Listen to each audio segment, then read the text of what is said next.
ஆண்டவராகிய இயேசு கிறிஸ்துவின் இனிய நாமத்தினாலே உங்களை வாழ்த்துகிறேன். மறுபடி ஒரு விசை இந்த தொலைக்காட்சி நிகழ்ச்சி மூலம் உங்களை சந்திக்கவும் ஆண்டவரின் வார்த்தைகளை பகிர்ந்து கொள்ளவும் கர்த்தர் கொடுத்த பெரிய கிருபைக்காக நான் கர்த்தரை துதிக்கிறேன், ஸ்தோத்திரிக்கிறேன். கர்த்தர் நல்லவர். ஹல்லேலூயா, பிரைஸ் தி லார்ட். கர்த்தர் நம்மோடு பேசும்படியாக தலையை தாழ்த்தி ஜெபம் பண்ணுவோம். பரிசுத்தமுள்ள நல்ல பிதாவே, உமக்கு நன்றி செலுத்துகிறோம். எங்கள் ஆண்டவர் இயேசுவின் நாமத்தில் ஜெபிக்கிறோம். கர்த்தாவே, இப்பொழுதும் எங்களோடு பேசும்படி ஜெபிக்கிறோம். பரிசுத்த ஆவியானவரின் திரு கரத்திலே எங்கள் அர்ப்பணிக்கிறோம். உங்கள் நாமம் மகிமைப்படுவதாக. எல்லா தடைகள் இயேசுவின் நாமத்தில் விலகும்படி ஜெபிக்கிறேன், இயேசு கிறிஸ்துவின் மூலம் நல்ல பிதாவே, ஆமேன். Price the Lord. இந்த நாளிலும் நெகேமியாவின் புஸ்தகத்தை குறித்து தியானிக்க ஆண்டவர் நமக்கு உதவி செய்வாராக. தொடர்ந்து 8 நாட்களுக்கும் இந்த நெகேமியா புஸ்தகத்திலிருந்து அவர் எருசலேமின் அலங்கத்தை கட்டி முடித்த அந்த மாபெரும் வேலையை, ஊழியத்தை நாம் தியானம் பண்ணி வருகின்ற புது வருஷத்தில் நாமும் அநேக காரியங்களை கர்த்தருக்காக கட்டி முடிக்க வேண்டும், ஊழியத்தை கட்ட வேண்டும், குடும்பங்களை கட்ட வேண்டும் என்பதை நினைவில் கூர்ந்து இதை நாம் தியானம் பண்ணி பலப்பட கர்த்தர் நமக்கு உதவி செய்வாராக. ஹல்லேலூயா, பிரைஸ் தி லார்ட். இந்த முதல் நாளிலே மன்றாட்டு ஜெபம் என்கிற தலைப்பில் நம்ம தியானம் பண்ண இருக்கிறோம். மன்றாட்டு ஜெபம். ஒரு வசனத்தை வாசிக்க கேட்போம். நெகேமியா 1ஆம் அதிகாரம், நெகேமியா 1:3-4 வசனம். அதற்கு அவர்கள், சிறையிருப்பில் மீந்திருக்கிறவர்கள் அந்த தேசத்திலே மகா தீங்கையும் நிந்தையையும் அனுபவிக்கிறார்கள். எருசலேமின் அலங்கம் இடிப்பட்டதும் அதன் வாசல்கள் அக்கினியால் சுட்டெரிக்கப்பட்டதுமாய் கிடக்கிறது என்றார்கள். இந்த வார்த்தைகளை கேட்டபோது நான் உட்கார்ந்து அழுது சில நாளாய் துக்கித்து உபவாசித்து மன்றாடி பரலோகத்தின் தேவனை நோக்கி என்று நெகேமியாவின் அந்த பாரம் ஜெபத்தை குறித்து நம்ம இங்கே பார்க்குறோம். மன்றாட்டு ஜெபம் 4 முதல் 11 வசனத்தில் அவருடைய மன்றாட்டு ஜெபத்தினுடைய ஆழம் இங்கே இருக்கிறத பார்க்கலாம். இதை நாம் தியானிப்பதற்கு முன்பு அறிமுகமாக இந்த பாபிலோனிலிருந்து சிறைப்பட்டு போன யூதர்கள் பாபிலோனிலிருந்து திரும்பி வந்தார். அவர்கள் 3 காலகட்டங்களிலே திரும்பி வந்தார்கள். 3 ரிட்டர்ன்ஸ், 3 காலகட்டங்களிலே திரும்பி வந்தார். அதை குறித்து சில வார்த்தைகளுக்கு சொல்ல நான் விரும்புகிறேன். யூதர்கள், அதாவது தெற்கு ராஜ்யமாகிய யூதா ராஜ்யம் கிமு 586 நேபுகாத்து நேச்சார் மூலமாக எருசலேம் அழிக்கப்பட்டு யூதர்கள் சிறைபிடிக்கப்பட்டு போனார். கிட்டத்தட்ட ஒரு தேவ மனுஷன் சொல்லுகிறார், 11 லட்சம் பேர் மடிந்தார்கள் அந்த யுத்தத்தில். கிட்டத்தட்ட 97,000 யூதர்கள் சிறைபிடிக்கப்பட்டு அவர்கள் பாபிலோனுக்கு கொண்டு போகப்பட்டார். அப்படி சிறைப்பட்டு போனவர்களை ஆண்டவர் 70 வருஷம் கழித்து கோரேஸ் ராஜாவின் நாட்களில் திரும்ப பண்ணினார். அப்படி திரும்பினது 3 முறை திரும்பியிருக்கிறார். முதல் முறை செருபாபேல் பிரதான ஆசாரியன் யோசுவாவின் தலைமையிலே முதல் விஷயம் திரும்பினார். அதன் பிறகு 57 ஆண்டுகள் கழித்து எஸ்ராவின் தலைமையில் அநேகர் திரும்பினார்கள். இறுதியாக கிமு 440 வாக்கில் நெகேமியாவின் தலைமையில் சிலர் திரும்பி வந்து நெகேமியாவின் மூலம் இடிபட்டு கிடந்த அந்த அலங்கம் கட்டப்பட்டது. அந்த அலங்கம் கட்டப்பட்ட அந்த விவரம்தான் இந்த நெகேமியாவின் புஸ்தகம். மல்கியா தீர்க்கதரிசியின் காலத்தில் இதெல்லாம் நடைபெற்றது. இது ஒரு சின்ன அறிமுகம் உங்களுக்கு. இப்பொழுதும் இந்த மன்றாட்டு ஜெபம் என்ற தலைப்பில் சில அறிமுகத்தை சொல்லி அந்த செய்தியை நம்ம கவனிக்க நமக்கு உதவி செய்வாரா. நெகேமியா பெர்சியா ராஜாவின் காலத்தில் அந்த பெர்சியா ராஜாவுக்கு பானபாத்திரக்காரனாய் இருந்தவன். அந்த பெர்சியா ராஜா யாருன்னு கேட்டிங்கன்னா அர்த்தசஷ்டா என்கிற அந்த ராஜாவின் காலத்தில் அந்த ராஜாவுக்கு பானபாத்திரக்காரனாய் இருந்தவன். இப்பொழுது நெகேமியா 1ஆம் அதிகாரம் 1வது வசனத்தை வாசிக்க பார்க்கலாம். 1:1. அகலியாவின் குமாரனாகிய நெகேமியாவின் நடபடிகள் 20ஆம் வருஷம் கிஸ்லேயு மாதத்தில் நான் சூசான் அரண்மனையில் இருக்கும்போது சம்பவித்தது என்னவென்றால், அப்படி சூசான் அரண்மனையில் ராஜாவுக்கு பானபாத்திரக்காரனாக இருந்தார். அந்த நாட்களில் அரசாண்ட ராஜா அர்த்தசஷ்டா அப்படின்னு நம்ம பார்க்கிறோம். 2ஆம் அதிகாரம் முதல் வசனம். 2ஆம் அதிகாரம் முதல் வசனம். அர்த்தசஷ்டா ராஜாவின் 20ஆம் வருஷம் நிசான் மாதத்திலே திராட்சரசம் ராஜாவுக்கு முன்பாக வைத்திருக்கையில் போதும். இப்படி பானபாத்திரக்காரனாக இருந்து அர்த்தசஷ்டா ராஜாவின் நாட்களிலே அங்கே இருந்திருக்கிறார் நெகேமியா. இந்த அர்த்தசஷ்டா ராஜா கிட்டத்தட்ட கிமு 464 இருந்து கிமு 423 வரையிலும் அரசாண்ட ஒரு ராஜா. இதை குறித்து எஸ்ரா 4:7 அதை நம்ம பார்க்குறோம். இன்னொரு விஷயத்தை சொல்ல விரும்புகிறேன். சூசானின் அரண்மனையில் நெகேமியா இருந்ததாக நம்ம பார்க்குறோம். இந்த சூசான் அரண்மனைங்கிறது பெர்சியா தேசத்துடைய குளிர்கால அரண்மனை. கோடை காலத்துக்கு ஒரு அரண்மனை, குளிர்காலத்துக்கு ஒரு அரண்மனை என்று அந்த குளிர்கால அரண்மனையிலே தான் அப்பொழுது இருக்கும் பொழுது நடைபெற்ற ஒரு நிகழ்ச்சி நம்ம இந்த நெகேமியா புத்தகத்தில் நம்ம பார்க்குறோம்.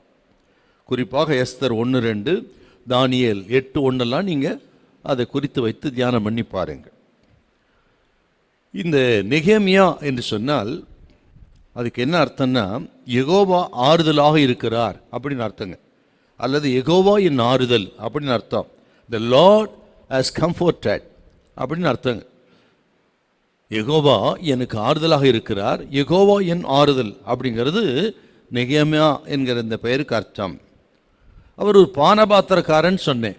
பானபாத்திரக்காரன் சொன்னார் இந்த நாட்களிலே பட்லர் என்று சொல்கிறோமே, அப்படி பட்லராக இருந்தவர் ராஜாவுக்கு. குறிப்பாக ஆதியாக 40ஆம் அதிகாரம் 1-2 வசனத்தில் எகிப்து தேசத்தில் பார்வோன் மன்னனுக்கு பானபாத்திரக்காரன் ஒருத்தன் இருந்தான், சுயம்பாகிகளின் தலைவன் ஒருத்தர் இருந்தான் அப்படின்னு நம்ம அங்கே பார்க்குறோம்.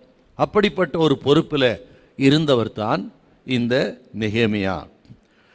இந்த பானபாத்திரக்காரன்கிற இந்த பொறுப்பு அந்த நாட்களில் மிகவும் சிலாக்கியமுள்ளது, பொறுப்புள்ளது, அதே நேரத்தில் ரொம்ப எச்சரிக்கையாக இருக்கக்கூடியதுங்க. அந்த பானபாத்திரக்காரன் எப்படி இருக்கணும்னா, நல்ல அழகானவனாக இருக்க வேண்டும், அறிவாளியாக இருக்க வேண்டும், அரண்மனையுடைய சட்டத்திட்டங்களெல்லாம் அறிந்தவனாக இருந்திருக்க வேண்டும். அவன்தான் ராஜாவுக்கு முன்பாக அந்த திராட்சரசத்தை பானத்தை கொடுக்கிற வேலை செய்ய முடியும். ராஜா திடீரென்று என்ன கேட்டாலும் அதுக்கு ஞானமாக பதில் சொல்லணும், இல்லைன்னா உயிருக்கே ஆபத்தாக போயிடும். அப்படிப்பட்ட ஒரு பொறுப்புள்ள, அதே நேரத்தில் எச்சரிப்பான ஒரு உத்தியோகம் தாங்க இந்த பானபாத்திரக்காரன். மட்டுமல்ல, அந்த நாட்களிலே சமைக்கப்பட்ட உணவுகள், பானங்கள் எல்லாம் ராஜாவுக்கு முன்பாக இவன் ருசி பார்த்து தான் ராஜாவுக்கு கொடுக்கணும். அந்த நாட்களிலே உணவில் விஷம் வைத்து ராஜாவை கொள்ளுகிற பழக்கம் இருந்தது.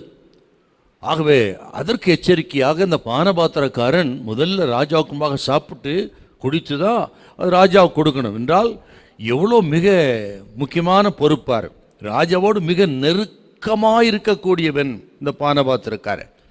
அவ்வளோ சிலாக்கியங்க. சில நேரங்களிலே இந்த சிலாக்கியத்தை சிலர் நன்மைக்காகவும் பயன்படுத்தி இருக்கிறார்கள், சிலர் தீமைக்காகவும் பயன்படுத்தி இருக்கிறார் ராஜாவிடத்தில் எதையாக கேட்டு. அப்படிப்பட்ட ஒரு பொறுப்புள்ள பதவியிலே ஆண்டவர் இந்த நெகேமியாவை வைத்திருந்தார். இந்த நெகேமியா ஒரு யூதர்கள் சிறையிலிருந்து 3 முறை சிறைப்பட்டு போனாங்கன்னு பார்த்தோம். 100 ஆண்டுகளுக்கு முன்பு அவர்கள் சிறையிலிருந்து மீண்டு அவர்கள் இஸ்ரவேல் தேசத்துக்கு, யூதா தேசத்துக்கு போனார்கள் 100 ஆண்டுகளுக்கு முன்பு. ஆனால் நெகேமியா விரும்பியிருந்தால் அவர் மறுபடியும் தன் தேசத்துக்கு போயிருக்கலாம். ஆனால் அதை விரும்பாமல் அவர் அரண்மனையிலே இருந்து விட்டார். அப்படி இருந்தார்னா அவர் இருக்கலை, தேவன் அங்கே இருக்க வைத்தார். ஏனென்றால் இது நல்லா கேட்கணும் தேவ பிள்ளைகள், தேவன் தமது திட்டத்தை நிறைவேற்றுவதற்கு சில மனிதர்களை பிடிப்பார் என்றால், அந்த மனிதர்களை கொண்டு அந்த திட்டத்தை நிறைவேற்றுவதற்கு அவர்களை ஆயத்தப்படுத்துவதற்கு எங்கே வைக்க வேண்டுமோ அங்கே வைப்பார். எத்தனை காலம் வைக்க வேண்டுமோ அத்தனை காலம் வைப்பார். ஆக இறுதியிலே தமது திட்டத்தை நிறைவேற்றுவதற்கு தமது தாசர்களை எங்கே வைக்க வேண்டும் என்று விரும்பி வைக்கிறாரோ அவர்கள்தான் அந்த வேலையை செய்து முடிக்க முடியும். அப்படி பிடிக்கப்பட்டவர் தான் இந்த நெகேமியா. எருசலேமிலே இடிபட்டு கிடந்த அலங்கத்தை, சுட்டரிக்கப்பட்டு கிடந்த வாசலை திரும்ப எடுப்பித்து கட்டுகிற மகா பெரிய வேலைக்கென்று தேவனால் பிடிக்கப்பட்டவர் நெகேமியா. ஆகவே தான் ஆண்டவர் இந்த சூசான் அரண்மனையில் வைத்திருந்தார் பார் என்று அதை கேட்கிறவங்க, அருமையான கர்த்தருடைய பிள்ளைகளே, உங்களை குறித்து தேவனுக்கு பெரிய திட்டம் இருக்கும். அந்த திட்டத்தை நிறைவேற்றுவதற்கு உங்களை எங்கே வைக்க வேண்டுமோ அங்கே வைப்பார். எவ்வளவு காலம் வைக்க வேண்டுமோ அவ்வளவு காலம் வைப்பார். அந்த திட்டத்தை நிறைவேற்றுவதற்கு உங்களை ஆயத்தப்படுத்துகிற தேவன். அதுவரையிலும் நீங்கள் பொறுமையாக இருந்து நிதானத்தோடு செயல்பட்டார் ஏற்ற காலத்தில் தேவன் உங்களை பயன்படுத்துவார். ஹல்லேலூயா. இல்லை கையை வைத்தாமே. அப்படித்தான் ஆண்டவர் எஸ்தர் ராஜாச்சியை கூட சூசான் அரண்மனையில் வைத்திருந்தார். யூதகுலத்தை எல்லாம் காப்பாற்றும் கருவியாக மாற்றினார். பார்த்தீங்களா? யோசேப்பை எகிப்து தேசத்தில் வைத்திருந்தார். இஸ்ரவேல் ஜனத்தை பஞ்ச காலத்தில் காப்பாற்றி அவர்கள் ஒரு பெருங்கூட்டமாய் மாறி கானான் தேசத்துக்கு போய் சுதந்தரிக்க வேண்டும் என்ற அந்த திட்டத்துக்காக ஒரு இரட்சகனாக முன்கூட்டி அனுப்பப்பட்டவர் யோசேப்பு.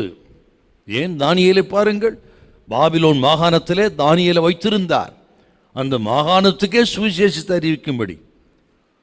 இப்படி தேவன் சில தேவ மனிதரை பிடித்து அவர் திட்டத்துக்காக வைக்கிறார். ஆகவே தான் சொன்னேன், உங்களை வரும் 2024 வருஷத்தில் உங்களை குறித்த தேவ திட்டம் நிறைவேற்றுவதற்கு தேவன் பிடித்திருப்பார். ஆகவே எங்கே வைக்கிறாரோ அங்கே இருந்து பொறுமையாயிருங்கள், காத்திருங்கள்.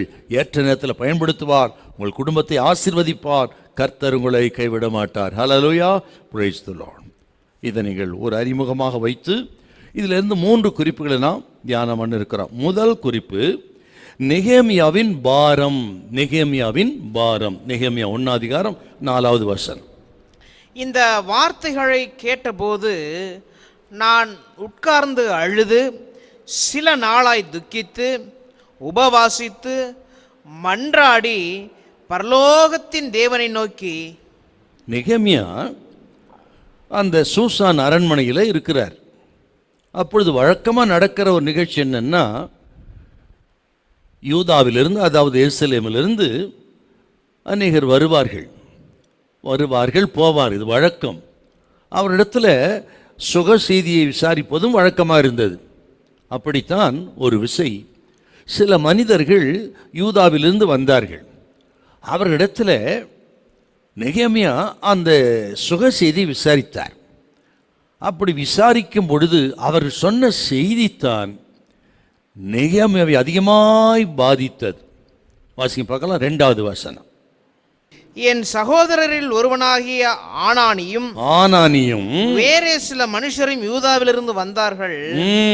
அவர்களிடத்தில் நான் சிறையிருப்பில் மீந்தி தப்பின யூதரின் செய்தியையும் எருசலேமின் செய்தியையும் விசாரித்தேன். அப்படி விசாரிக்கிறது அந்நாளில் வழக்கமாக இருந்தது. அப்படி விசாரிப்பது வழக்கம். அப்படி வந்த மனிதர்களில் ஒருத்தர் தான் ஆனானி என்று சொன்னால் நெகேமியாவின் சகோதரன்.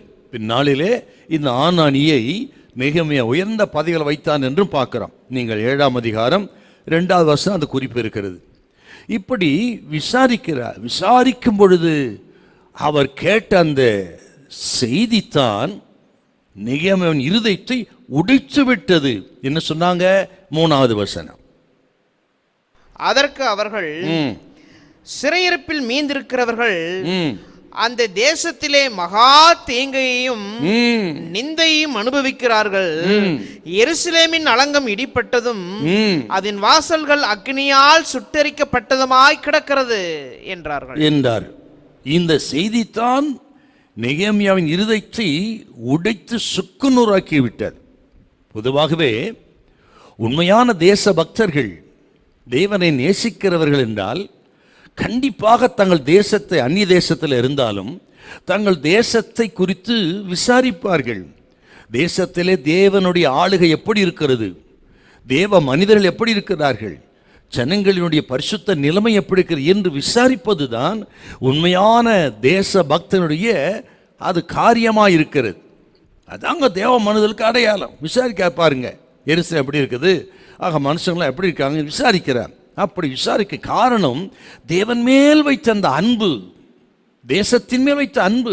அருமையானவர்களே, நாம் தேவனை நேசிக்கிறோம் என்று சொன்னால் நம்ம தேசத்தை நேசிக்கணும். நமது தேசத்தின் மேல் நமக்கு பாரம் இருக்கணும். குறிப்பாக அது கேட்கிற தேவ பிள்ளைகள் நாம் ஆண்டவர் நேசிக்கிறவர்கள். அப்படியானால் கர்த்தர் நம்ம வைத்த இந்த தேசத்தை விசாரிக்கணும். ஆக தேசம் எப்படி இருக்கிறது, தேசத்துடைய ஆவிக்கிற நிலைமை எப்படி இருக்கிறது என்று நாம் விசாரிக்க வேணும். விசாரித்தா தாங்க தேசத்தின் பாரம் நமக்கு வரும். பவுல் சொல்றார் இல்லையா, 2 கொரிந்தியர் 5ஆம் அதிகாரம் நீங்கள் 14வது வசனத்தில் கிறிஸ்துவின் அன்பு என்ன நெருக்கி ஏவுகிறது. வாசிக்க பார்க்கலாம். 2 கொரிந்தியர் 5:14. கிறிஸ்துவனுடைய அன்பு எங்களை நெருக்கி ஏவுகிறது, நெருக்கி எங்களை ஏவுகிறது. ஏனென்றால் எல்லாருக்காகவும் ஒருவரே மரித்திருக்க. கிறிஸ்துவின் அன்பு எங்களை நெருக்கி ஏவுகிற. அந்த அன்பு நெருக்கும் பொழுது நம்ம சும்மா இருக்க முடியாது. தேசத்துக்காக அப்படி நம்ம பாரம் கொண்டு ஜெபிக்கணும். அப்படி ஜெபிக்கிறவர்கள் உண்டோ என்று கேட்கிற வசனமும் இருக்குதுங்க வேதத்தில். தேசத்துக்காக பாரம் கொண்டு விசாரித்து ஜெபிக்கிறவர்கள் இருக்கிறாங்களான்னு கேட்கிறாரு. எரேமியா 15ஆம் அதிகாரம் 5வது வசனம் கொஞ்சம் வாசிக்க பார்க்கலாம். இதை கேட்கிற உங்களுக்கெல்லாம் பிரயோஜனமாய் இந்த தேசத்தின் மேல் தேவன் நமக்கு கொடுத்த பொறுப்பு மேல் பாரம் நமக்கு இருக்கணுங்க. எரேமியா 15:5. எருசலேமே, யார் உன்மேல் இறங்குவார்கள், யார் மேல் இறங்குவார்கள், யார் உன்மேல் பரிதபிப்பார்கள், யார் உன்னிடத்திற்கு திரும்பி உன் சுக செய்தியை விசாரிப்பார்கள். பாருங்க, எருசலேமை குறித்து யார் விசாரிப்பார்கள் என்று எருசலேமை குறித்து பாரப்படுகிற மக்கள் ஆண்டவர் தேடுறாருங்க. அதுதான் நமக்கு இன்னைக்கு இந்த தேசத்துக்காக, நமது தேசத்துக்காக பாரப்பட்டு விசாரிக்கிறவர்களை கர்த்தர் தேடுகிறார். நல்லா கவனிக்கணும். ஊழியக்காரர்களாக இருக்கலாம், நீங்கள் விசுவாசிகளாக இருக்கலாம். ஆக இன்றைக்கு இந்த செய்தி உங்களோடு தான் கர்த்தர் பேசுகிறார். நமது தேசத்தை குறித்து, நம்ம குறித்து ஒரு பாரம் நமக்கு உண்டாகும். இன்னொரு வார்த்தை நான் சொல்கிறேன் உங்களுக்கு. இந்த ஒரு சாதாரண நிகழ்ச்சி, வழக்கமாக எருசலேமிலிருந்து வருவார்கள் போவார்கள், அப்படி சுக செய்தி விசாரிக்கிறது வழக்கம்தான். ஆனால் இந்த விசை சாதாரண அந்த ஒரு நிகழ்ச்சி பெரிய வேலைக்கு துவக்கமாக மாறிவிட்டது. நல்லா கவனிக்கணுங்க. ஆண்டவருடைய பெரிய வேலையின் துவக்கம், அது ஆரம்பம் அற்பமாகத்தான் இருக்கும். நல்லா கவனிக்கணுங்க. ஆண்டவர் இயேசு உலகத்தில் வந்து பிறந்த பொழுது அகஸ்துராயின் கட்டளைப்படி அவரவர் தங்கள் தேசத்துக்கு குடிமதி பொழும்படி புறப்பட்டு போனார். சாதாரண விஷயம் கிடையாது. இயேசு உலகத்துக்கு வந்து உலகத்தை ரட்சிப்புள்ள நடத்தி உலக ரட்சகராகி உலகத்தையே ரட்சிப்புள்ள கொண்டு வருவதற்கு அந்த பெரிய திட்டத்துக்கு ஆரம்பம் பார்த்தீங்கன்னா, இயேசு ஒரு மாட்டு தொழுவத்திலே வந்து பிறந்தார். சாதாரண பெற்றோருக்கு பிறந்தார். அந்த நேரத்தில் நடந்த நிகழ்ச்சிகள்லாம் பார்த்தீங்கன்னா சாதாரணமாக தெரியும். ஆனால் சாதாரணமானதல்ல.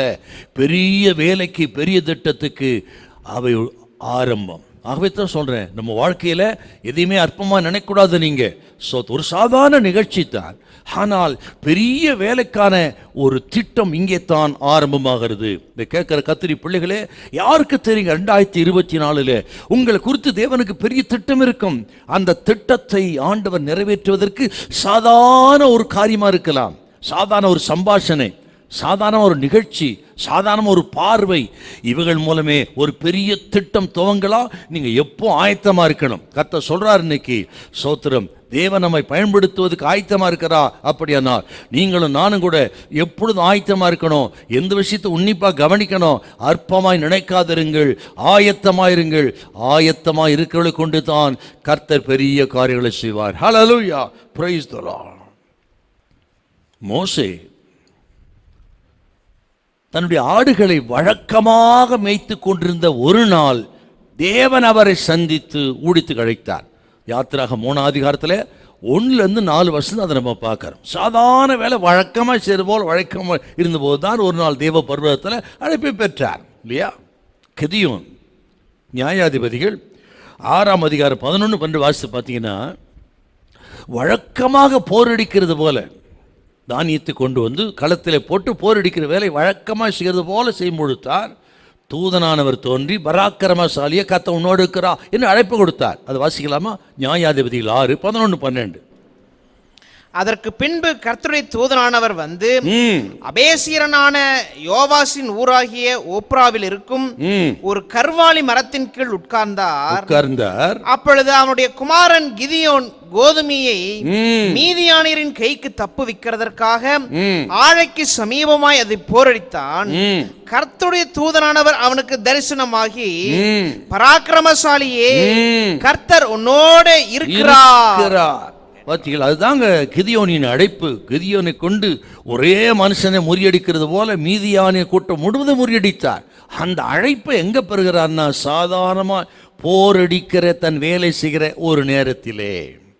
அப்புறம் தாவீதை குறித்து நமக்கு நல்லா தெரியும்.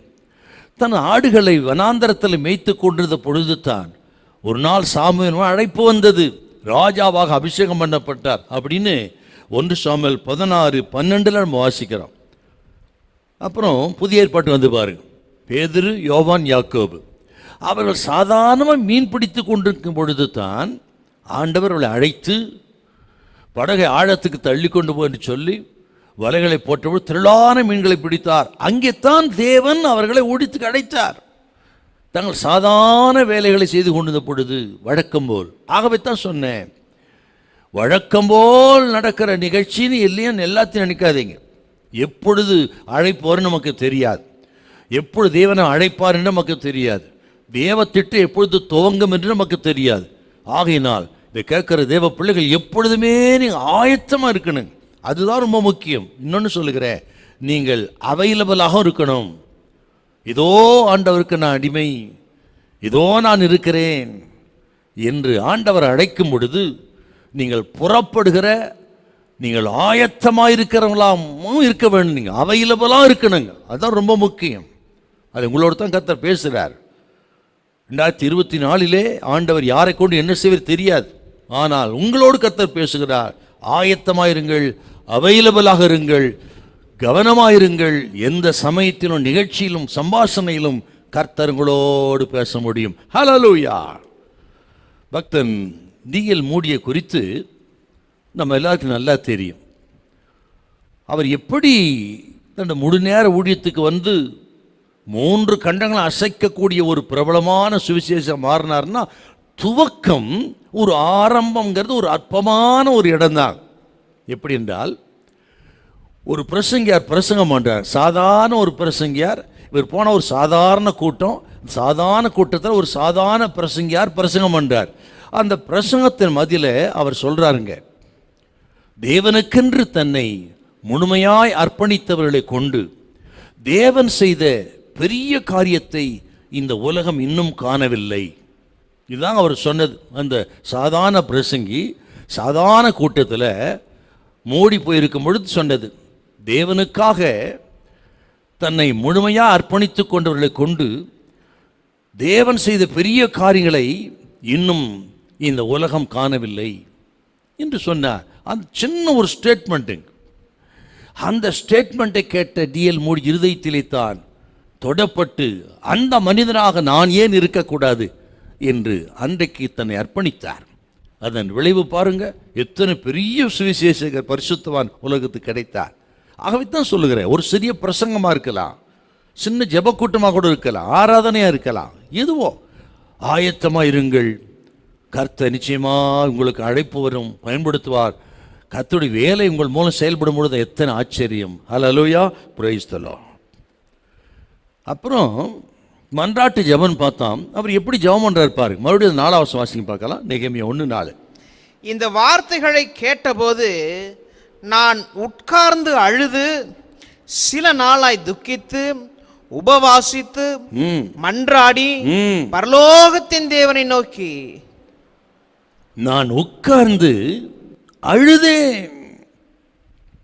எருசலேமின் அலங்கம் இடிக்கப்பட்டு கிடக்கிறது, வாசல் இடிக்கப்பட்டு கிடக்கிறது, சுட்டெரிக்கப்பட்டு கிடக்கிறது, ஜனங்கள் மகா பெரிய தீங்கை அனுபவிக்கிறார்கள் என்ற இந்த வார்த்தை நெகேமியாவின் இருதயத்தை உடைத்து சுக்குநூறாக்கிவிட்டது. அப்படி உடைக்கப்பட்ட தேவ மனுஷன் சற்றும் தாமதிக்காமல் அவர் உட்கார்ந்து அழுதா. ஒரு நாள் 2 நாள் இல்லை, பல நாட்களா இரவும் பகலும். நீங்க 6ஆவது வாசிக்க பார்க்கலாம், இரவும் பகலும் அழுதார் அவர். உமது அடியாராகிய இஸ்ரவேல் புத்திரருக்காக இன்று இரவும் பகலும் உமக்கு முன்பாக மன்றாடி பாத்தீங்க, ராத்திரியும் பகலும் மன்றாடுகிறார், கதறி அழுகிறார். அந்த பாரங்க அந்த நாட்களிலே இப்படி புலம்பி அழுவது என்பது தேவ மனிதர்களுக்கு வழக்கமாக இருந்திருக்கிறது. குறிப்பாக நீங்கள் பிறகு வாசித்து பாருங்கள், எஸ்ரா 9ஆம் அதிகாரம் 1 முதல் 4 வசனம், எஸ்ரா 2ஆம் அதிகாரம் 13 வசனம், இதெல்லாம் நீங்கள் வாசித்து பார்த்தீங்கன்னா தேவ மனிதர்கள் தேசத்துக்காக, தங்கள் ஜனங்களுக்காக அவர்கள் புலம்பி அழுதிருக்கிறார்கள். நீங்கள் சங்கீதம் 137:1 கூட கொஞ்சம் வாசிங்க. பாபிலோன் ஆறுகள் அருகே நாங்கள் உட்கார்ந்து அங்கே சீயோனை நினைத்து அழுதோம். சீயோனை நினைத்து நாங்கள் அழுதோம். பார்த்தீங்களா, சரிபட்டிருக்கிற தேசத்துல எருசலேமை நினைத்து, இடிக்கப்பட்டு கிடந்த அந்த தேவாலயத்தை நினைத்து, சீயோனை நினைத்து அழுதார்கள். இப்படி அநேக சந்தர்ப்பங்களிலே தேவ மனித கர்த்தர் பிள்ளைகள் அழுது ஜெபித்த ஜெபம் தாங்க கர்த்தர் பெரிய காரியங்களை செய்திருக்கிறார் என்றால், நெகேமியா கவனிங்கள், நீங்க அரண்மனையிலே பானபாத்திரக்காரனா இருந்தான். பானபாத்திரக்காரன் உத்தியோகங்கிறது சொகுசான ஒரு வேலைங்க, வெயிலே தெரியாத வேலை, காற்றடித்தாலும் அடையடித்தாலும் ஒன்றும் தெரியாதுங்க. ராஜாவுக்கு அருகிலே இருக்கிறதுனால ஒரு சொகுசு வாழ்க்கை அந்த நாட்களிலே, பாதுகாப்பான வாழ்க்கை. அவர் அழ வேண்டிய அவசியமே கிடையாதுங்க. இப்படி சொகுசான, பாதுகாப்பான, ஆடம்பரமான ஒரு வாழ்க்கை, எளிதான ஒரு வாழ்க்கை. அந்த காலத்தில் அழ வேண்டிய அவசியம் இல்லை. இன்னும் நான் சொல்லுகிறேன், எருசலேமை நினைத்து, சிறைப்பட்டு போன நினைத்து, இடிக்கப்பட்டு கிடக்கிற அலங்கம், சுட்டரிக்கப்பட்ட வாசலை நினைத்து ஏன் அழணும் அவர்? இத்தனைக்கும் அவர் ஒன்றும் பாவம் செய்யலை, முற்பதாக்கள் தான் பாவம் செய்தார். இவர் குற்றம் கிடையாதுங்க, இவர் குற்றம் இல்லை. இவர் அந்த இடத்துல அழ வேண்டிய அவசியம் இல்லை, பாரப்பட வேண்டிய அவசியம் இல்லை. சொகுசான வாழ்க்கை, பாதுகாப்பான வாழ்க்கை. அப்படி இருக்கும் பொழுதும் இவர் உட்கார்ந்து மன்றாடி அழுதார் ராத்திரியும் பகலும். ஏனென்றால் தேசத்தின் மீது அவருக்கு இருந்த பாரம், தேவ ஜனத்தின் மீது இருந்த பாரம், அந்த பாரம் தாங்க. அரண்மனை சொகுசு வாழ்க்கையில் அவர் பிரியமில்லை, அங்கே அழுகையும் கண்ணீருமாக உட்கார்ந்திருந்தார். கேட்கிற கத்திரி பிள்ளைகளே, இந்த தேசத்திலே கர்த்தர் நம்ம சொகுசா வச்சிருக்கிறார். நம்ம எப்படி வாழறோம், என்ன நம்ம செய்யறோம்? கர்த்தனுக்கு நல்ல வேலை கொடுத்தாரு, வீட்டை கொடுத்தாருங்க அப்படி நினைச்சு இப்படி நடந்து ரொம்ப சந்தோஷங்க இந்த தோத்திரம் பண்ணிட்டு நம்ம வேலையை பார்க்குறோமா? நம்ம சுற்றிலும் இருக்கிற மக்களை பாருங்கள், தேசத்தை பாருங்கள், இடிக்கப்பட்டு கிடக்கிற சகலவற்றை பாருங்கள். பார்த்து பாரப்பட்டு கண்ணீர் விட்டு அழுது ஜெபிக்கத்தான் இந்த செய்தியை தேவன்களோடு பகிர்ந்து கொள்கிறார். நான் சொல்லுகிறேன், ஒரு தேவ ஜனத்தின் மீது, தேவ பிள்ளைகள் மீது சில பாரத்தை வைப்பார் என்றால் நீங்க அதை அற்பமாக நினைக்க கூடாது, அதை நிர்விசாரமாக எடுத்துக்கொள்ளக்கூடாது. தேவன் சில ஜனத்தின் மீது, பட்டணத்தின் மீது சில காரியத்தின் மீது பாரத்தை திடீர்னு வைப்பாருங்க. அந்த நேரத்தில் கவனமா இருக்கணும், எச்சரிக்கையா இருக்கணும், முழங்கால் படிட்டு உபவாசம் பண்ணி ஜெபம் பண்ணணுங்க. அதை நிர்விசாரம் அற்பமாக நினைத்தால் நான் நினைக்கிறேன் நீங்கள் பெரிய ஊழியத்தை இழக்க வேண்டியது இருக்கும், பெரிய ஆசீர்வாதத்தை இழக்க வேண்டியது இருக்கும், தேவனுடைய பெரிய திட்டத்தை, அழைப்பையே இழக்க வேண்டியது இருக்கும். இன்றைக்கு அநேகர் அப்படித்தான், கர்த்தர் அப்படித்தான் பிடித்திருக்கிறா, பாரத்தை வைக்கிறா. ஆனால் அநேகர் அதை நிர்விசாரமாய் அதை தட்டி கழிப்பதினால பெரிய வேலைகள் எல்லாம் தொடங்கப்படாமலே முடிந்து விடுகிறது. மிகப்பெரிய ஊழியங்கள் எல்லாம் ஆரம்பத்திலேயே இடிக்கப்பட்டு போவதற்கு காரணம் அந்த பாரத்தை குறித்த கரிசனை இல்லை. கேட்கிறவங்களோடு கர்த்தர் பேசிக் கொண்டிருக்கிறார். நெகேமியா அழுதான். நான் சொல்லுறேன் உங்களுக்கு, தேவ ஜனத்தின் அழுகை என்பது அது பலவீனத்தின் அடையாளம் அல்ல, அது பலமுள்ளவர்களின் அடையாளம். பலத்துக்கு அடையாளம். தேவ மனுஷர்கள் தேவ பிள்ளைகள் அழுவது என்பது பலத்துக்கு அடையாளம். தேசத்துக்காக, அழிந்து போகிற ஆத்துமாக்களுக்காக, வருகைக்காக, எடுப்புதலுக்காக அழுகிற அந்த அழுக இருக்குதுங்களே, அது பலவீனத்தின் அடையாளம் அல்ல, பலத்தின் அடையாளம். எஸ்ரா அப்படி அழுதார் என்றால் அன்றைக்கு இருந்த தேசம் மறுமலர்ச்சிக்கு வந்தது இல்லைங்களா? எத்தனை பேர் உங்களை அடையாளம் சொல்லலாம். நீங்க வாசிங்க ஒரு வசனத்தை, புலம்பல் 2:18-19. புலம்பல் 2:18-19. அவர்கள் இருதயம் ஆண்டவரை நோக்கி கூப்பிடுகிறது. சீயோன் குமாரத்தியின் மதிலே இரவும் பகலும் நதி எவ்வளவு கண்ணீர் விடு, நதி அளவு நீ கண்ணீர் விடு, ஓய்ந்திராதே, ஓய்ந்திராதே, உன் கண்ணின் கருப்பு விழி சும்மா இருக்க ஒட்டாதே, எழுந்திரு, எழுந்திரு, ராத்திரியிலே முதற் சாமத்திலே கூப்பிடு, கூப்பிடு, ஆண்டவரின் சமூகத்தில் உன் இருதயத்தை தண்ணீரை போல ஊற்றிவிடு, ஊற்றிவிடு, எல்லா தெருக்களின் முனையிலும் பசியினால் மூர்ச்சித்து போகிற உன் குழந்தைகளின் பிராணனுக்காக உன் கைகளை அவரிடத்திற்கு ஏறடு. பாத்தீங்களா? அப்படி அழனுங்க. எது நிமித்தம்? ஆண்டோட வீட்டை குறித்த பக்தி வைராக்கியத்தையும், அதையும் சங்கீதம் 69 பாருங்க. உம்முடைய வீட்டை குறித்து உண்டான பக்தி வைராக்கியம் என்னை பட்சித்தது, உம்மை நிந்திக்கிறவருடைய நிந்தனை என்மேல் விழுந்தது. ஆண்டவர் இயேசு தேவாலயத்தை சுத்திகரிக்கும் பொழுது இந்த வசனத்தை பயன்படுத்தாங்க, சுத்திகரித்தார் இல்லைங்களா? என்றால் தேசத்தின் நிமித்தம், தேவ ஜனத்தின் நிமித்தம், அழிந்து போகிற ஆத்துமாக்கள் நிமித்தம் நாம் கண்ணீர் விட்டு அழ வேண்டும். அநேக தேவ மனிதர்கள் அழுதிருக்கிறார்கள். யோசேப்பு அழுதான். அவர் எகிப்தில் கேட்டார்கள். நீங்கள் அதை ஆதியாகமம் 45:2 பார்க்கிறோம். யோசேப்பு அழுதான் சத்தமிட்டு. மட்டுமல்ல, தாவீது அழுதார். 1 சாமுவேல் 30:4 வாசித்து பாருங்க. பலனுள்ள மட்டும் அழுதான். பார்த்தீங்களா? பவுல் அழுதிருக்கிறார். அப்போஸ்தலர் 20:19 வாசித்து பாருங்க. கண்ணீரோடு அவங்களுக்கு புத்தி சொன்னேன் சொல்றாருங்க. பிலிப்பியர் 3:18 வாசித்து பாருங்களேன். பவுலின் கண்ணீர் அங்க தெரியும் நமக்கு.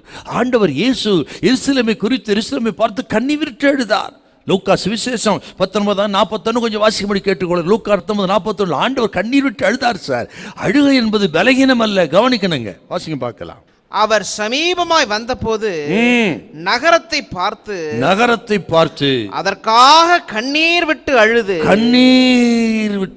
உனக்கு கிடைத்த இந்த நாளில் ஆகிலும் உன் சமாதானத்துக்கு எதுவாக நாடினால் நலமா இருக்குமே, உன் கண்களுக்கு அது தூரமா இருக்கிறது. ஒரு கல் மேல் ஒரு கல் இராதபடிக்கு இடிக்கப்பட்டு போக காலம் வரும் அப்படின்னு அழுதாருங்க இயேசு. அப்படித்தான் நெகேமியா அழுதார்.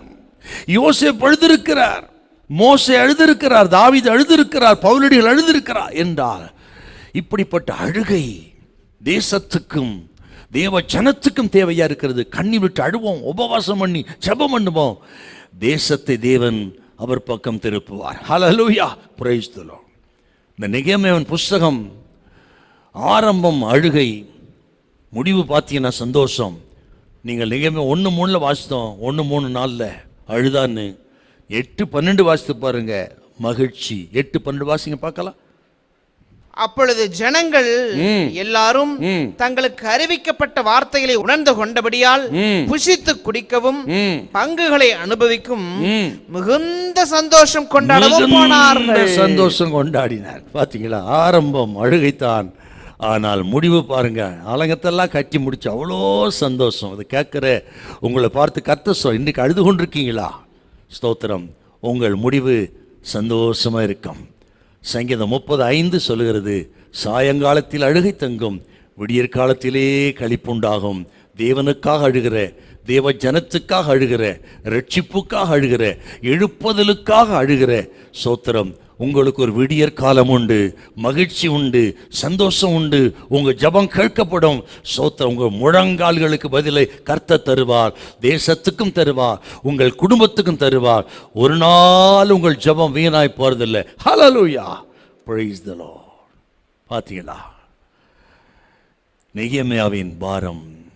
சரி, இப்போ 2வது நெகேமியாவின் பாவ அறிக்கை.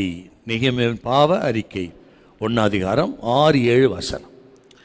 உமது அடியாராகிய இஸ்ரவேல் புத்திரருக்காக இன்று இரவும் பகலும் உமக்கு முன்பாக மன்றாடி இஸ்ரவேல் புத்திரராகிய நாங்கள் உமக்கு விரோதமாக செய்த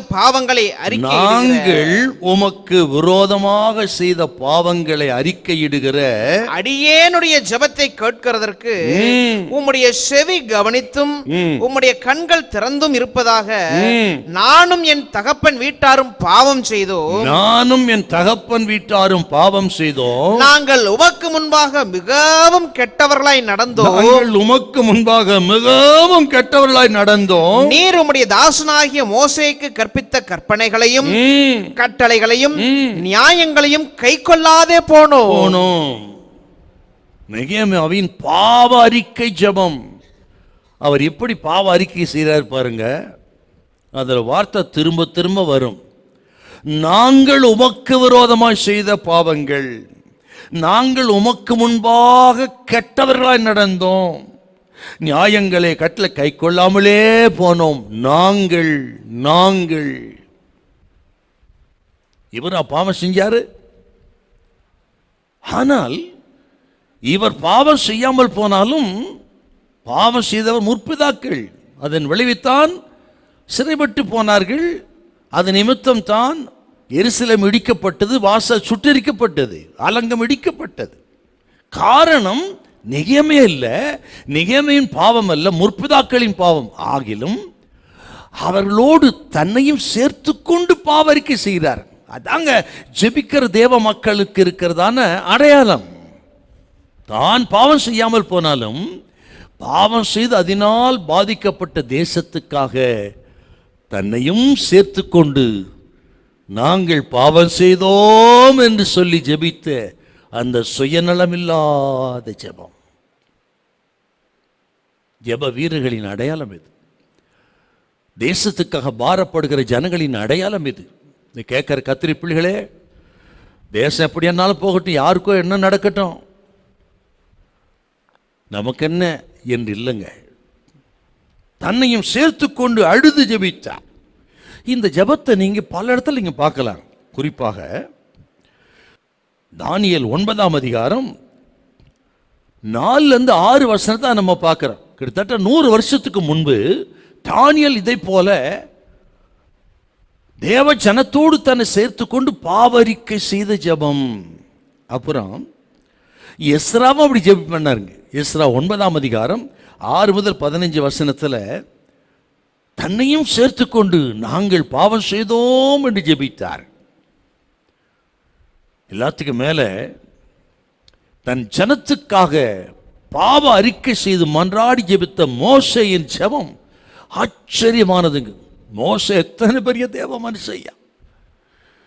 மோசே என்னை விட்டுவிடு, உன்னை நான் பெரிய ஜாதி ஆக்குவேன், அவர்களை நிர்மூலமாக்கன்னு சொன்னப்ப தான் பெரிய ஜாதியாவதை விரும்பாமல் தன் ஜனம் அடிந்து போகக்கூடாது என்று அவர்களுக்காக திறப்பில் நின்றவர் மோசே.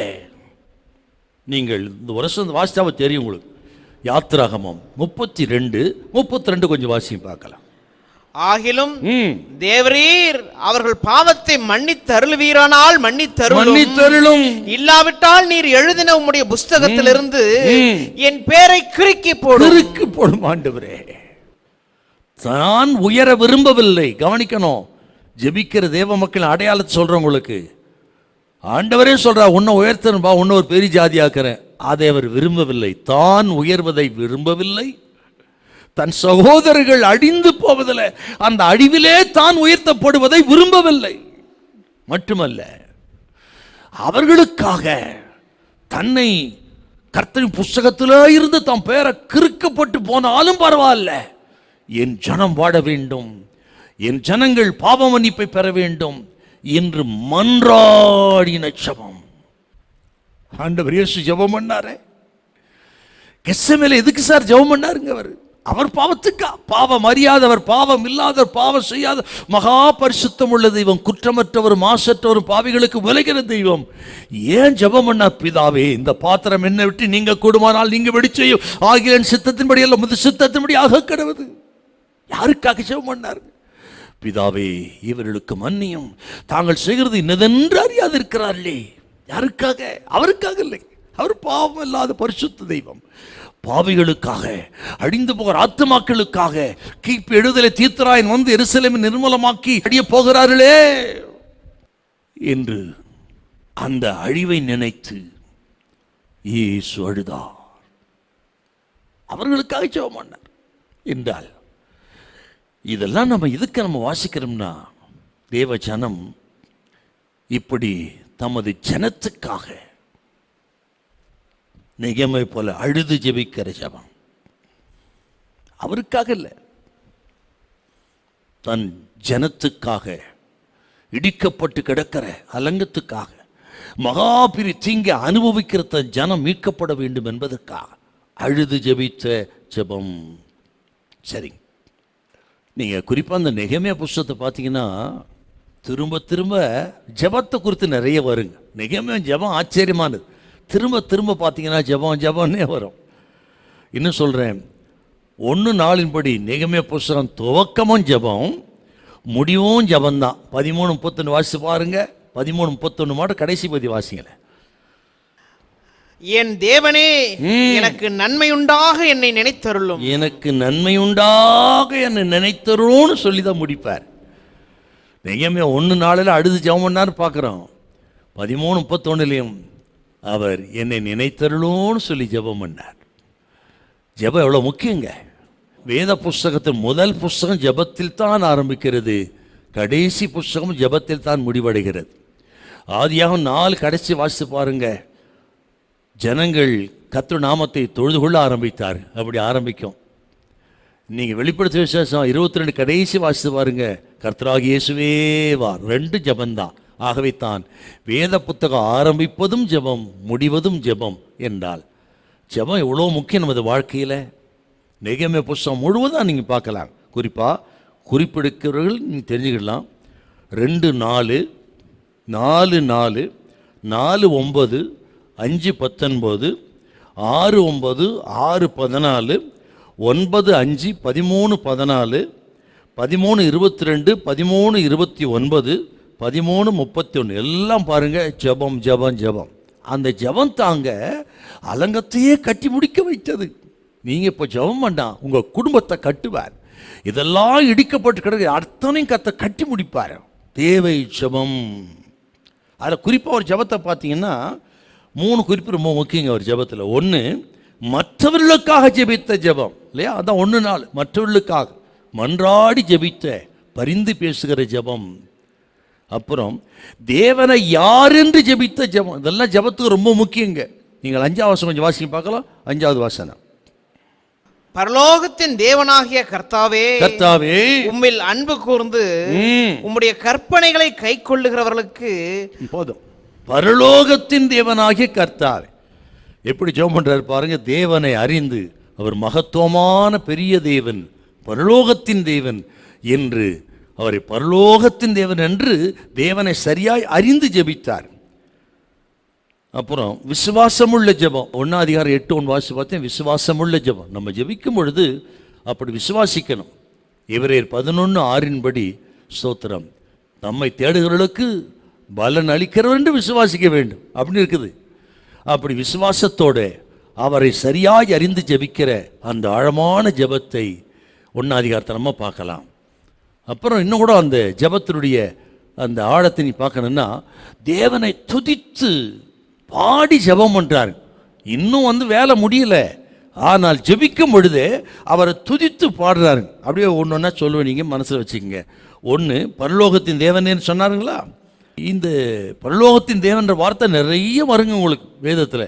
2 நாளாக 36 அதிகாரம் 22, 23, எஸ்ரா 1, 1, 2, எஸ்ரா 5, 11, 12, எஸ்ரா 6, 9, 7, 12, 7, 21, 7, 23 எல்லாம் பார்த்தீங்கன்னா பரலோகத்தின் தேவனே. தானியேல் அப்படி ஜெபம் பண்ணுறாருங்க, பரலோகத்தின் தேவனை நோக்கி. அப்படி தானியேல் 2, 18, 19 அப்படி பார்க்குறோம்.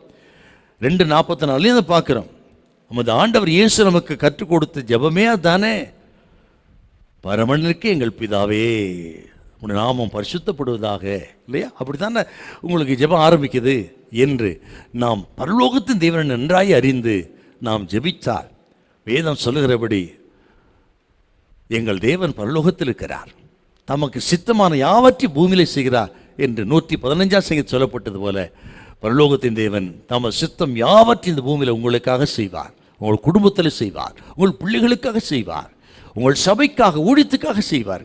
ஆக பரலோகத்தின் தேவனை நோக்கி மன்றாடுங்க ஊக்கமாய். ஒரு நாள் உங்கள் ஜெபம் வீணாய் போறதே இல்லை. ஹல்லேலூயா, பிரைஸ் தி லார்ட். ஒரு ஆவிக்குரிய அர்த்தத்தை சொல்லி அடுத்த குறிப்பை நம்ம பார்க்கணும். நீங்கள் 1:3 கூட மறுபடியும் வாசிக்க பார்க்கலாம். 1:3.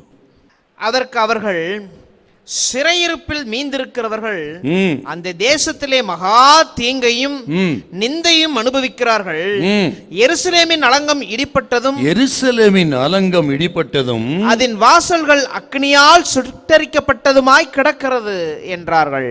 எருசலேமின் அலங்கம் இடிக்கப்பட்டு கிடக்கிறது. இதெல்லாம் ஆவிக்குரிய அர்த்தம் நிறைய இருக்குங்க. இந்த அலங்கம் என்று சொன்னால் அது எதை குறிக்கிறது? நம்ம ரட்சிப்பை குறிக்கிறது. அப்படியே ஏசாயா 60:18 திருப்பி எங்க பார்க்கலாம். ஏசாயா 60:18 வாசிங்க.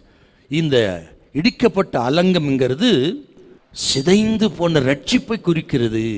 வாசிங்க பார்க்கலாம். இனி கொடுமை உன் தேசத்திலும் அழிவும் நாசமும் உன் எல்லைகளிலும் கேட்கப்பட மாட்டாது.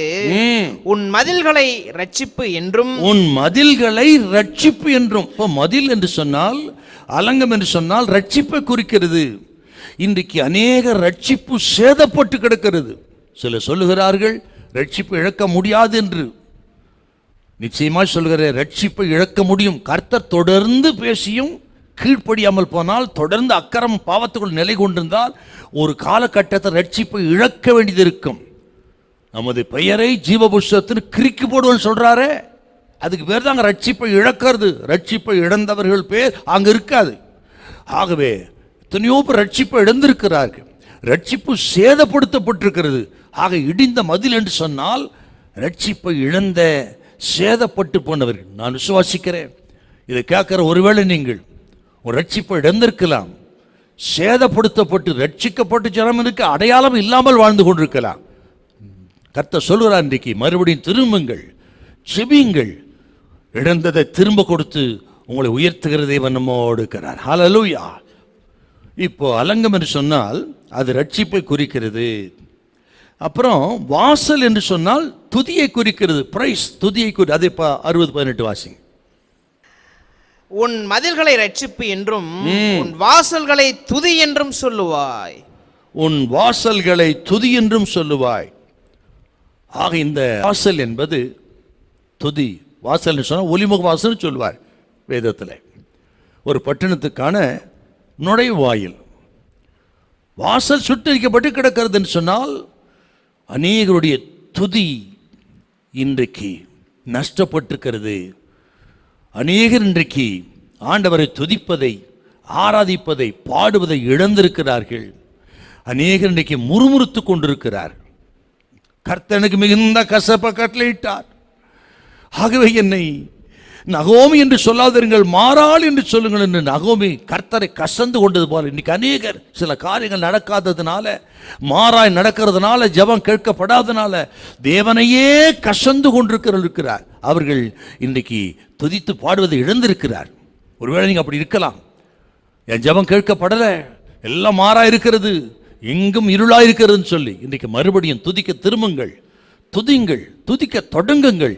கர்த்தர் உங்களுக்காக கிரியை செய்ய தொடங்குவார். இன்னும் சொல்கிறேன், துதிக்க தொடங்குங்கள். உங்களுக்கு விரோதமான சக்திகளை கர்த்தர் நிர்மூலமாக்கும்படி யுத்தத்தை அவரே தொடங்குவார். தானே 2 நாளாகும் 20ஆம் அதிகாரம் இல்லைங்களா?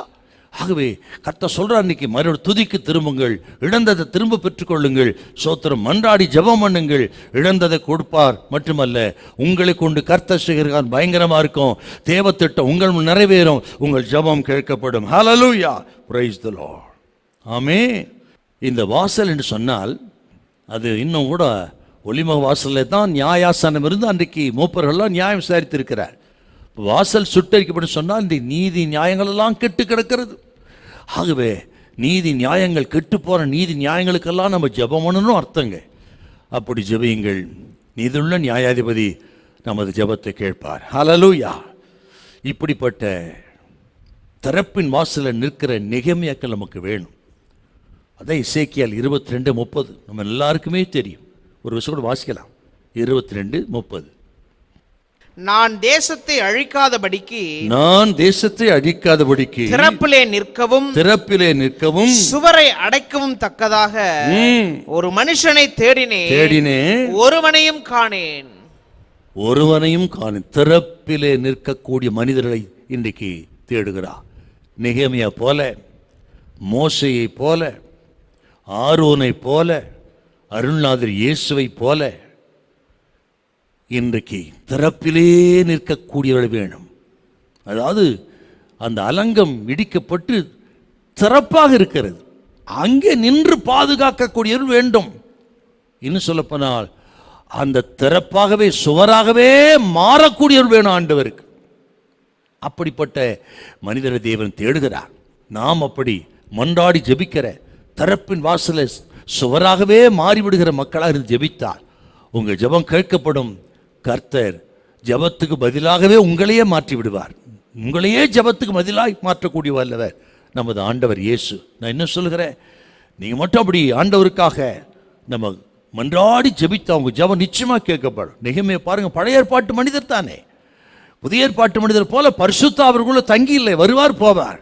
ஆனால் நமக்கு ரட்சிப்பு இருக்கிறது, பரிசுத்த நமக்குள்ள தங்கி இருக்கிறார். அவர்களுக்கு சிலுவையின் உபதேசம் கிடையாது. சிலுவையின் உபதேசத்தை பெற்றவள் நீங்களாலும் அவளுக்கு முழுமையான வேதம் கிடையாது. வேதத்தை பெற்றவங்கனாலும் இன்றைக்கு இருக்கிறது போல ஆவிக்கிற சபை பெறாதவர்கள். ஆனால் நமக்கு அத்தனை இருந்து நாம் எப்படி ஜெபிக்கணுங்க, இதெல்லாம் நமக்கு எச்சரிப்பின் சத்தம். ஆகவே இந்த நெகேமியா போல ஜெபியுங்கள், மன்றாடுங்கள், பாவ அறிக்கை செய்து ஜெபம் பண்ணுங்க. உங்கள் பாவத்தையும் முற்பிதாக்களின் பாவத்தையும், முற்பிதாக்கள் செய்த தீங்கு எல்லாவற்றையும் உங்களுமே நினைக்காதபடி கர்த்தர் பாதுகாக்க வல்லவராக இருக்கிறார். ஹல்லேலூயா, பிரைஸ் தி லார்ட்.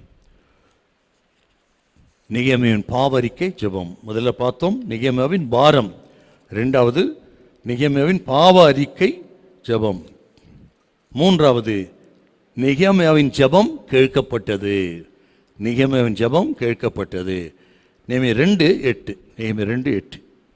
தேவாலயத்துக்கு இருக்கிற அரணின் கதவு வேலைக்கும் நகர அலங்கத்தின் வேலைக்கும் நான் தங்க போகிற வீட்டின் வேலைக்கும் வேண்டிய மரங்களை ராஜாவின் வனத்து காவலானாகிய ஆசாப் எனக்கு கொடுக்கும்படிக்கும் அவனுக்கும் ஒரு கடிதம் கட்டளையிடுவதாக என்றேன்.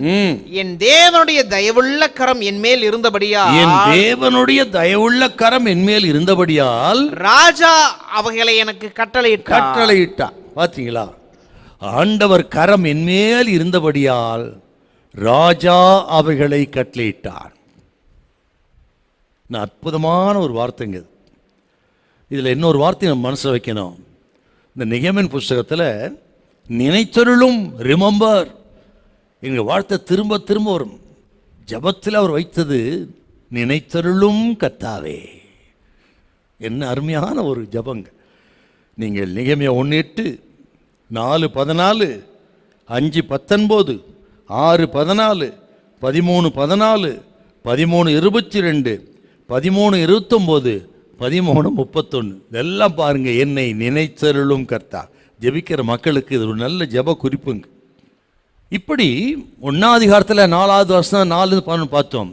ஜெபம் பண்ணார்னு 4 மாதம் கழித்து கர்த்தர் பதில் கொடுத்தார். உடனே இல்லைங்க, கவனிக்கணும். சில நேரங்களில் நமக்கு உடனே பதில் கொடுப்பார். அநேக நேரங்களிலே ஆண்டவர் பதில் கொடுப்பது தாமதமாகும். எல்லாவற்றுக்கும் காரணம் இருக்கும், இல்லாமல் இருக்காதுங்க. சில நேரத்தில் நம்மை ஆயத்தம் பண்ணுவதற்கு தாமதிப்பார். சில நேரத்தில் நமக்கு பதில் கொடுக்க அவர் ஆயத்தமாகுவார். அதற்காகவும் தாமதமாகும். ஆனால் ஒரு நாளும் தடை செய்ய மாட்டார். Hallelujah, price. 4 மாதம் கழித்து பதில் கொடுக்குறார். எப்படின்னு கேட்டிங்கன்னா, முதல்ல 1 வாசித்து பார்த்தீங்கன்னா கிஸ்லேங்கிற அந்த மாதத்தில் தான் அந்த நிகழ்ச்சி நடக்குது. அந்த சகோதரர் வர்றாங்க, விசாரிக்கிறாங்க, ஜெபம் பண்ணுறது கிஸ்லே மாதம். அது கிட்டத்தட்ட நவம்பர் டிசம்பர் நம்ம கணக்கின்படி. அப்புறம் ராஜாவோடு பேசி ராஜா பதில் கொடுக்குது எப்போன்னா நிசான் மாதமா. 2:1 கொஞ்சம் வாசிப்பா. 2:1. அர்த்தசஷ்டா ராஜாவின் 20ஆம் வருஷம் நிசான் மாதத்திலே பார்த்தீங்களா. அப்போ நிசான் மாதங்கிறது மார்ச், ஏப்ரல், இடைப்பட்ட காலம் 4 மாதங்க. இந்த 4 மாதங்கள் கழித்து கர்த்தர் நெகேமியாவின் ஜெபத்துக்கு பதில் கொடுக்க துவங்கினார். எப்படி பதில் கொடுத்தாரெல்லாம் நமக்கு நல்லா தெரியும். நீங்கள் 2ஆம் அதிகாரம் முழுதும் நீங்க வாசித்து பாருங்க. இவர் என்ன ஜெபம் பண்ணாரு, எப்படி பதில் கிடைத்தது. 2 கூட வாசிங்க. அப்பொழுது ராஜா என்னை பார்த்து, நீ துக்கமுகமா இருக்கிறது என்ன? உனக்கு வியாதி இல்லையே. வியாதி இல்லையே, இது மனதின் துக்கமே ஒழிய வேறொன்றும் அல்ல. மனதின் துக்கமே என்று வேறொன்று அல்ல. ராஜா கண்டுபிடிச்சாரு. 4 மாசம் துக்கமா இருக்கிற, தன் தேசத்தை நினைத்து ஜனங்களை நினைத்து துக்கமா இருக்கிறது. ராஜா அதை நெகேமியாவின் முகத்துல பார்த்துட்டாரு. நெகேமியா எப்பொழுதுமே சந்தோஷமா இருக்கிறவன். ராஜாவுக்கு சந்தோஷமா இருக்கணுங்க. அப்படி இல்லைன்னு சொன்னால் நமது வித்தியாசமான முகபாவங்களை காட்டிவிட்டால் ராஜாவுக்கு அதிருப்தி உண்டாயிரும். ராஜாவுக்கு அதிருப்தி உண்டாயிட்டா ஜீவனே போயிருங்க. அப்படிப்பட்ட ஒரு பொசிஷன் அது. இப்போ அந்த துக்கத்தை மறைக்க முடியல. நெகேமியா அப்படி பாதித்து விட்டது. ஜெபம்னா அப்படி இருக்கணுங்க. அந்த தேசத்துக்காக ஜனத்துக்கு தான் ஜெபித்த அந்த ஜெபத்தின் பாரம் ஆழமாய் பதிந்ததினால் தன் ஜீவனை கூட இழக்கக்கூடிய ஒரு சூழ்நிலைக்கு வர இருப்பார். அவர் முகத்திலே இருந்த துக்கத்தை ராஜா கண்டுபிடிச்சிட்டார். கேட்கிறார், நெகேமியா இன்னைக்கு ஏன் முகம் துக்கமா இருக்குது? இது ஒரு வியாதினால் வந்த துக்கம் அல்லவே அப்படி கண்டுபிடிச்சிட்டார். அப்பொழுதுதான் அவர் பதில் சொல்றார், என்ன ரீசனுங்கிறது. என்னுடைய தேசம் இடிபட்டு கிடக்கிறது, அப்படி இருக்குது, இப்படி இருக்குது, மகாத்திங்க அனுபவிக்கிறார்கள் என்றெல்லாம் சொல்றார். சொல்லிட்டு உனக்கு என்ன வேணும் ராஜா கேட்கிறார். அப்பொழுது அற்புதமான ஒரு வேத பகுதி இதில் நீங்கள் 2ஆம் அதிகாரம் 4வது வசனம் வாசிங்க பார்க்க. அப்பொழுது ராஜா என்னை பார்த்து, நீ கேட்கிற காரியம் என்ன? நீ கேட்கிற காரியம் என்ன என்றார். அப்பொழுது நான் பரலோகத்தின் தேவனை நோக்கி ஜெபம் பண்ணி, அந்த ஒரு ராஜா கேட்கிறார். ராட்சசன் கொடுக்க வருகிறார். ராஜா பார்க்கிறாரு, துக்கமா இருக்கிற, ஏன்பா துக்கமா இருக்கிறீங்க விஷயத்தை சொல்றாரு. எங்க தேசம் எப்படி இருக்குது, சரி உனக்கு நான் என்ன செய்யணும்? அந்த இடைப்பட்ட நேரத்தில் ஒரு சின்ன ஜெபம் பண்றாரு பாருங்க. ஆச்சரியமான வேத பகுதிங்க. அப்பொழுது நான் பரலோகத்தின் தேவனை நோக்கி ஜெபம் பண்ணி, ராஜாவுக்கு முன்னாடி ஜெபம் பண்ண முடியுமா? ராஜாவை தவிர வேற யாரையும் நீங்க துதிக்க கூடாது, ஜெபம் பண்ணக்கூடாதுங்க. அங்கே ஜெபம் பண்ணார்னா மனதிலே ஒரு சின்ன ஜெபம். ஆண்டவரே இந்த மனுஷனுக்கு நான் என்ன பதில் சொல்ல வேண்டும்? அப்படி மனதிலேயே ஒரு சின்ன ஏக்கத்தோடு ஒரு ஜெபம். அந்த சின்ன ஜெபத்துக்கு தான் கர்த்தர் பெரிய பதில் கொடுத்தார் ராஜா மூலம். இப்போ நெகேமியா சொல்றார், நான் எருசலேமுக்கு போக வேண்டும், அலங்கு கட்டப்பட வேண்டும், போகிற வழியிலே யாரும் தடுக்காதபடிக்கு எனக்கு நிருபங்கள் வேண்டும், அப்படி என்னுடைய நாங்கள் தங்குவதற்கு வீடு கட்டுவதற்கு தேவை மரங்கள் வேணும், என்னென்ன வேணும் எல்லாம் விண்ணப்பத்தை வச்சுட்டாருங்க. இன்னொரு வார்த்தை, அற்புதமான வார்த்தை 2:8 கடைசி பகுதி வாசிங்க பார்க்கலாம். என் தேவனுடைய தயவுள்ள கரம் என் மேல் இருந்தபடியால் ராஜா அவைகளை எனக்கு கட்டளையிட்டார். ராஜா அவங்களை கட்டளையிட்டார். நான் வைத்த எல்லா ஜெபத்தையும் கேட்டார் ராஜா. கேட்டு ராஜா வந்து பதில் சொல்லிட்டார். என்றால் ஒரு சின்ன ஜெபங்க, டெலகிராம் பிரேயர் என்று சொல்லுவார்கள். அந்த காலத்தில் டெலகிராம் இருந்தது. அதெல்லாம் இப்போ மாதிரிலாம் ஒன்று எல்லாத்தையும் ஃபீட் பண்ண முடியாது, பண்ணுறதில்லை. சின்னதுதான். கம் சூன் அப்படின்னு இருக்கோம், ஸ்டார்ட் இமீடியட்லி அப்படின்னு இருக்கோம், அவ்வளோதாங்க செய்தி. அதை போல ஒரு ஜெபம். ஆண்டவரே இந்த மனிதனுக்கு நான் என்ன சொல்ல வேண்டும்? அந்த நேரத்தில் பரலோகத்தின் தேவன் உடனே என்ன கேட்கணும்னு சொல்லிட்டாருங்க. உடனே கேட்டார். கேட்டதெல்லாம் ராஜா கொடுத்தான். என்றால் சின்ன ஜெபத்துக்கு பெரிய பதில் என்றால் ஏதோ அந்த நேரத்தில் ஜெபித்த ஜெபம் அல்ல. 4 மாசமாக ஆண்டவர் முகத்தை தேடி கண்ணீரோடு விழுந்து கிடந்ததன் விளைவு இந்த சின்ன ஜெபத்துக்கு பெரிய பதில். ஹல்லேலூயா. கர்த்தர் சொல்றாருங்க, இன்னைக்கு உங்களுடைய சின்ன ஜெபத்துக்கு பெருமூச்சு கூட பதில் கொடுக்கணும்னா நீங்கள் அனுதினமும் தேவனுடைய முகத்தை தேடணும், தேவ பிரசன்னத்தை தேடணும். பல நாட்கள் துக்கித்து அழுது ஜெபம் பண்ணாதான் ஒரு நாள் சின்ன ஜெபத்தை கேட்பார். எலியா ஜெபிக்கிற தேவ மனுஷன், ஜெப வீரன். என்னை கேட்டலும் அந்த நேரத்திலேயே பரலோகத்தின் அக்கினி இறங்கி பலியை பட்சித்தது என்றால் சின்ன ஜெபம்தான் பெரிய ஒரு அற்புதத்தை கர்த்தர் கொண்டு வந்தார். ஆண்டவர் இயேசு ஜெபித்த ஜெபம் யோவான் 12ஆம் அதிகாரத்தில் நீங்கள் வாசித்து பார்த்தீங்கன்னா 28வது வருஷம் வாசித்து பாருங்களேன். ஒரு சின்ன ஜெபம் என்ன நடக்குது பாருங்களேன்.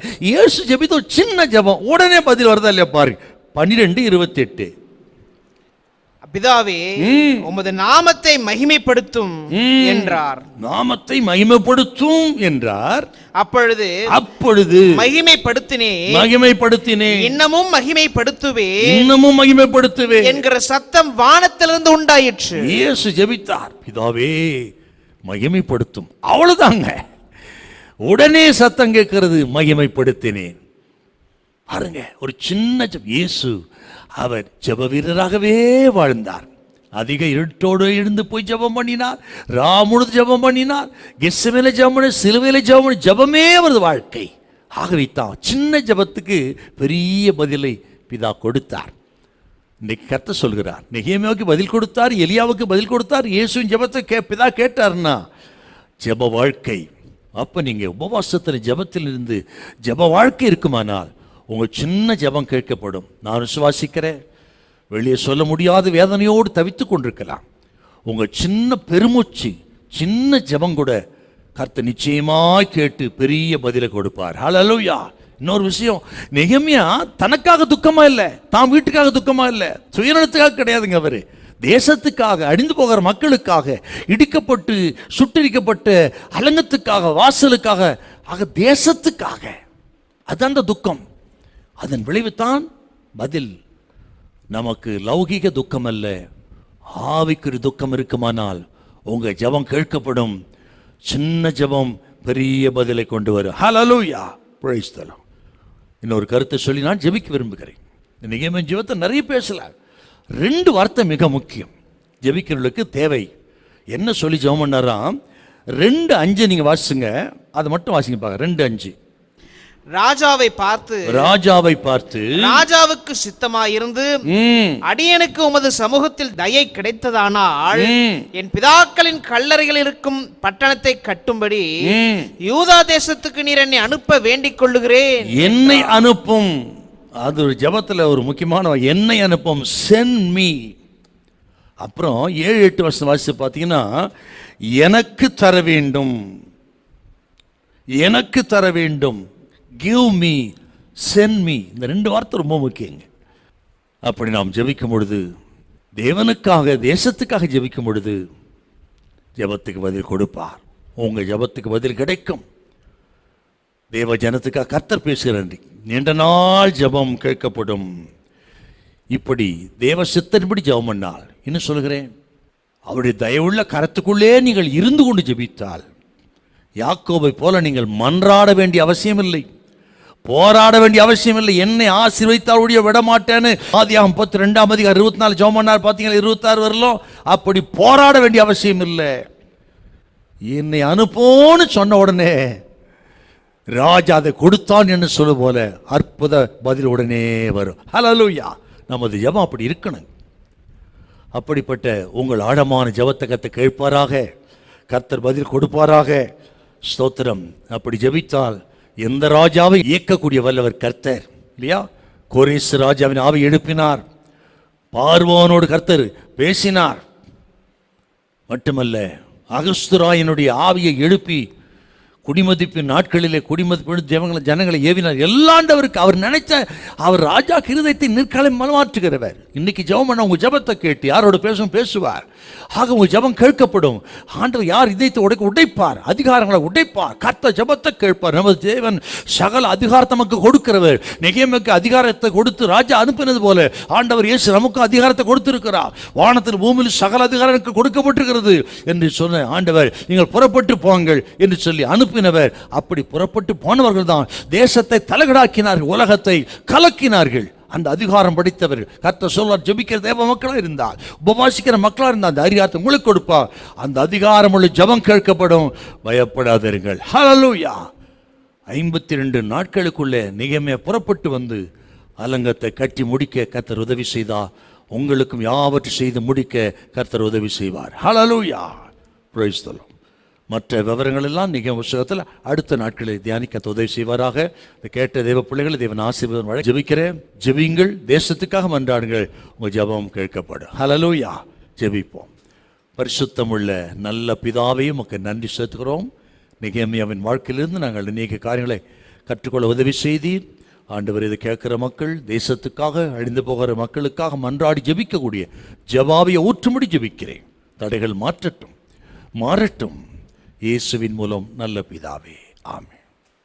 Praise the Lord. God bless you.